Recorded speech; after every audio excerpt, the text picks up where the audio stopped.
To say this is a first is an understatement. This is history. This is monumental. This is a first.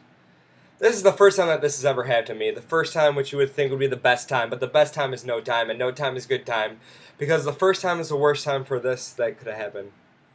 It started back on the first of the month, back when we first met, back for the first kiss, back when a smile meant something, and that is the only thing that ever mattered because we thought of nothing more than just that smile. We gazed and we laughed, and we developed more of a relationship in that one evening than I had ever developed before. A relationship that was dependent on the other to make it happen, dependent to grow, to learn, to laugh, to succeed, to develop those firsts. Some firsts that should have not been first, but were first regardless because that's just how it happened. Now, firsts aren't always best, and the best aren't always first, but, my first kiss, it sucked. I'm going to be blunt. It was like drowning in Niagara Falls. The spit flowing off of her tongue, overflowing my mouth with an unintentional chemical that could have been preventable, but instead caused an unforgettable first for me. A first that will always be on my mind, binded by the thought that that was the only first kiss I will ever had, and it sucked. Oh man, it sucked.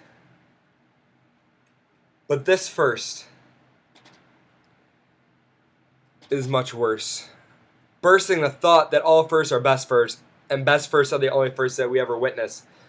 The sky was dark, and every star in the sky stared back at us, making us feel like the smallest specks of dust in this universe. We felt so small that we finally knew what it was like to feel like an ant. We were small, and we crawl and are overshadowed by those that tower stories above us, making us feel insignificant, wanting to avoid the inclement wrath of those that could squash us down, even smaller than how we already felt. This is the first time I've ever felt so small.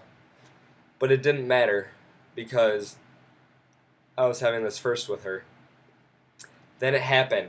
She did it. She made the unforgettable, arguably regrettable, hypothetical statement that was a first for me, but maybe was not a first for her.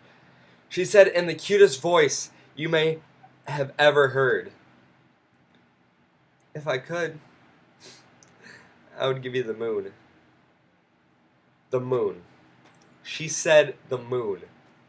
I'm firsting again while emotions are being blown around by the typhoon of her remarks. I can't help but to swoon to her tune of sweetness, trying not to embarrass myself by looking like a fool.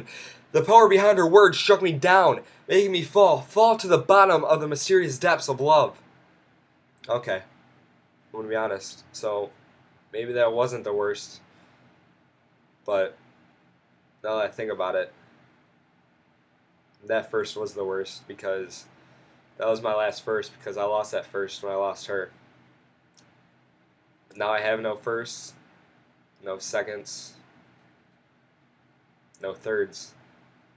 I've struck out swinging, but one day another first will come, and I'll make that the best first any first can ever be.